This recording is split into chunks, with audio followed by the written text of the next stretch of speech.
Hello friends, once again I am come back and my name is Salman सागर। आज मैं आपके सामने एक नई पोइट्री लेकर आया हूँ जो थोड़ी सी सैड है, बट इसको फील करने की कोशिश कीजिएगा, इसमें मेरे इमोशंस छुपे हुए हैं। हर किसी पर भरोसा कर लेता हूँ, शायद नादान हूँ मैं।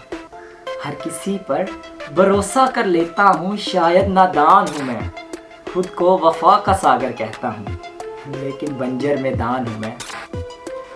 हर शख्स खेल कर चला जाता है मेरे एहसासात से।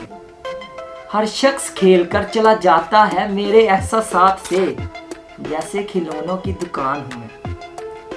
अल्फाज में अपने दर्द को बयां नहीं कर सकता मैं।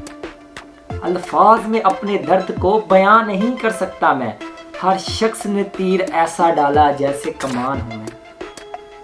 अब बचा कुछ नहीं मेरे जिस्म जां में सागर। अब बचा कुछ नहीं मेरे जिस्म जां में सागर। इस कदर तन्हाइयों ने खाया जैसे फसले दान हूँ मैं।